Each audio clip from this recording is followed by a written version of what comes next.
बिस्मिल्लाहिर्रहमानिर्रहीम। Question number 9, consider the following pattern. 4 is equal to 1 multiply by 4, 10 is equal to 2 multiply by 5, 18 is equal to 3 multiply by 6, 28 multiply by 4, 28 is equal to 4 multiply by 7।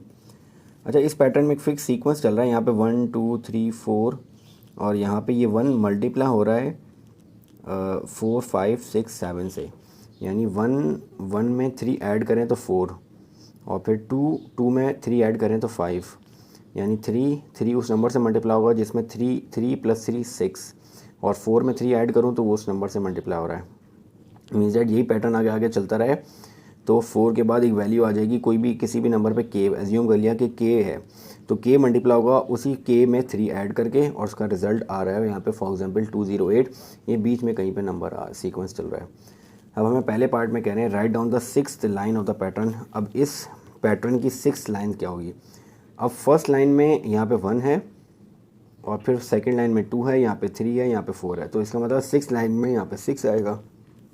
तो मैं यहाँ पे लिख देता हूँ 6th line. 6th line क्या होगी?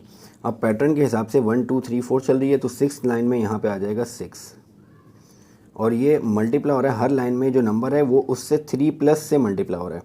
अब 4 मल्टीप्लाई हो रहा है 4 में 3 प्लस, 3 मल्टीप्लाई हो रहा है 3 में 3 प्लस, 2 मल्टीप्लाई हो रहा है उस नंबर से जो 2 में 3 प्लस करके, यानी के मल्टीप्लाई हो रहा है के प्लस 3। इसका मतलब है 6 लाइन में यहाँ पे 6 होगा और यहाँ पे होगा 6 प्लस 3 इज इक्वल्स टू, ये रिजल्ट क्या आ जाएगा?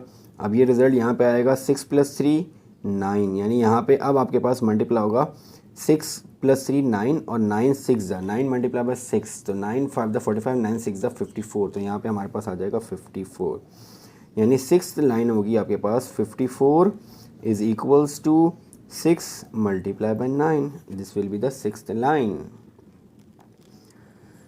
अब इसके पार्ट 2 में कह रहे हैं deduce the value of the K. अब यहाँ पे हमारे पास जो के है इसमें हमें के की वैल्यू फाइंड आउट करनी है। हमें बताया हुआ 208 इज इक्वल टू के प्लस 3। अब हमें यहाँ पे के की वैल्यू फाइंड आउट करनी है। मीन्स डैट यहाँ पे 208 जो आ रहा है वो कौन सी लाइन है जिसमें 208 रिजल्ट आएगा। अब वो जो भी लाइन होगी के की वैल्यू वही होगी, क्योंकि यहाँ पे जो लाइन है वही यहाँ पे के का नंबर है। ये 4th लाइन है तो 4 ही यहाँ पे नंबर है और जो जिससे मल्टीप्लाई हो रहा है वो 4 में प्लस 3 है, तो यहाँ पे के है तो के यहाँ पे प्लस 3 होगा। अब मुझे यहाँ पे के की वैल्यू फाइंड आउट करनी है। अब के की वैल्यू फाइंड आउट करने के लिए 208 इज इक्वल टू, मैं इस ब्रैकेट को उससे मल्टीप्लाई करता हूँ तो के से मल्टीप्लाई होगा तो के स्क्वायर आ जाएगा, प्लस के 3 से मल्टीप्लाई होगा तो यहाँ पे 3k या k3 आ जाएगा। अब इसको के की वैल्यू फाइंड आउट करने के लिए यहाँ पे हमारे पास क्वाड्रेटिक इक्वेशन बन रही है, तो ये आ जाएगा के स्क्वायर प्लस 3k। 208 को इस साइड पे मूव कर देता हूँ, यहाँ पे कि 208 पॉजिटिव है, इस साइड पे जाएगा तो नेगेटिव 208 इज इक्वल टू 0 आ जाएगा। तो यहाँ पे हमारे पास क्वाड्रेटिक इक्वेशन आ रही है। इस क्वाड्रेटिक इक्वेशन से हमें के की वैल्यू फाइंड आउट करनी है। तो क्वाड्रेटिक इक्वेशन से के की वैल्यू फाइंड आउट करने के लिए हमें यहाँ पे फैक्टराइजेशन करनी पड़ेगी, मिडिल टर्म ब्रेक करनी है हमें। अब मिडिल टर्म ब्रेक करने के लिए जो कांस्टेंट है उसको कोफिशिएंट ऑफ एक्स स्क्वायर से मल्टीप्लाई किया जाता है, तो -208 1 से मल्टीप्लाई होगा तो -208 आ जाएगा।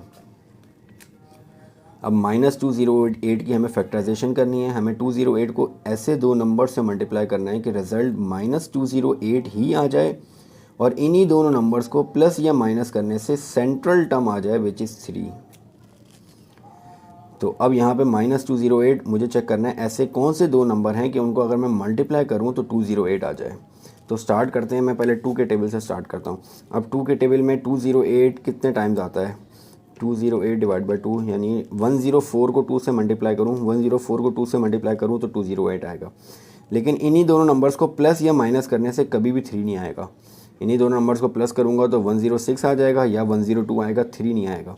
तो मुझे ऐसे दो नंबर्स चाहिए जिनको मल्टीप्लाई करके 208 तो आ रहा हो लेकिन उन्हीं दोनों नंबर्स को प्लस या माइनस करने से 3 भी आए। तो ये तो नहीं हो सकता। मैं चेक करता हूँ 208 3 के टेबल में कितने टाइम आता है? 2 के बाद 3, 624 आ रहा है, तो 624 3 से मल्टीप्लाई करके 624 मल्टीप्लाई बाय 3, कुछ गलत हो गया, 208 डिवाइड बाई 3। अच्छा, 208 तो 3 से डिवाइड होता ही नहीं है, तो फिर नेक्स्ट 4 से चेक करते हैं। 4 से 52 आता है, यानी 52 मल्टीप्लाई बाई 4 208 होता है, लेकिन 52 में 4 प्लस या माइनस करने से 3 नहीं आएगा। 52 में 4 ऐड करूँगा तो 56 हो जाएगा, और 2 माइनस करने से 48 आ जाएगा। 3 नहीं आ रहा, मुझे सेंट्रल टर्म चाहिए 3। सेंट्रल टर्म का कोफिशिएंट 3 है तो 3 आना चाहिए। इसका मतलब यह है कि यहाँ से मुझे बड़े टेबल में जाके चेक करना पड़ेगा। अगर मैं अब 4 चेक कर लिया, 5 के टेबल में तो 208 आता ही नहीं है। 6 में चेक करूँ तो 208 डिवाइडेड बाय 6 के टेबल में 208 आता ही नहीं है। 7 8 208 डिवाइड बाय 8 26, लेकिन 26 और 8 को प्लस या माइनस करने से 3 नहीं आएगा। अगर 10 के टेबल में चेक करूं तो यहाँ पे हमारे पास ये दो फैक्टर्स आ गए, यानी अब ये मिडिल टर्म के फैक्टर आ जाएंगे 2। के स्क्वायर एज इट इज़ आ जाएगा। मिडिल टर्म की जगह पे 3k की जगह पे मुझे ये दोनों टर्म्स लिखनी है, यानी एक -13 और साथ कोफिशिएंट k आएगा, और +16 coefficient k -208 as it is equal to 0। +3 की जगह पे ये दोनों कोफिशिएंट आ गए हमारे पास। अब इन दोनों में से मुझे कॉमन लेना है और इन दोनों टर्म्स में से कॉमन लेना है। तो इन दोनों टर्म्स में से k कॉमन आ जाएगा, यहाँ से k कॉमन जाएगा, बाकी बचेगा k। यहाँ से k कॉमन जाएगा, बाकी रह जाएगा 13। और इन दोनों में से कॉमन लूँगा तो इन दोनों में से 16 कॉमन आ जाएगा, बाकी रह जाएगा k। और 16 13 द 208 इज इक्वल टू 0। अब ये दोनों ब्रैकेट सेम आ रहे हैं, जो दो ब्रैकेट सेम है इन दोनों को मैं एक दफ़ा लिख देता हूँ। इन दोनों ब्रैकेट को एक दफ़ा लिखा, बाकी रह जाएगा k और 16। या ये एक टर्म है, ये पूरी एक टर्म है, इन दोनों टर्म में ब्रैकेट सेम आ रहा है, तो इन दोनों टर्म में से ये ब्रैकेट को कॉमन ले लिया। इस पूरी टर्म में से ये ब्रैकेट कॉमन जाएगा, बाकी रह जाएगा k। और इस पूरी टर्म में से ये ब्रैकेट कॉमन जाएगा, बाकी रह जाएगा +16 इज इक्वल टू 0। अब यहाँ पे हमारे पास दो फैक्टर आ रहे हैं, एक आ रहा है k -13 इज इक्वल टू 0, एक आ रहा है k +16 इज इक्वल टू 0। तो यहाँ से k की वैल्यू आ जाएगी 13 और यहाँ से k की वैल्यू आ जाएगी -16। अब यहाँ पे k की वैल्यू -16 तो पॉसिबल नहीं है, क्योंकि पैटर्न फिक्स चल रहा है पॉजिटिव नंबर्स में 1 2 3 4 5 6 7 8 9 10 इस तरह चलता रहेगा, तो -16 तो आ नहीं सकता। तो इसका मतलब है ये तो हो गया नॉट पॉसिबल। इसका मतलब यह है कि 13 होगी k की वैल्यू। तो इसका मतलब है कि अब आपके पास पैटर्न ये टर्म क्या बन जाएगी, यानी ये आपके पास 13th लाइन होगी। तो इसका मतलब है 13th लाइन इस सीक्वेंस की, इस पैटर्न की, जो पैटर्न चल रहा है इसकी 13 लाइन्स यहाँ पे आ जाएगा 13, और 13 मल्टीप्लाई होगा 3 से, तो 13 + 3 और यहाँ पे आएगा 208। तो ये आ जाएगा 13 multiply by 16 is equal to 208। तो यहाँ पे ये आ जाएगा हमारे पास k की वैल्यू आ जाएगी 13। So this is the question number 9. Inshallah in the next video we will start the next question. Assalamu alaikum.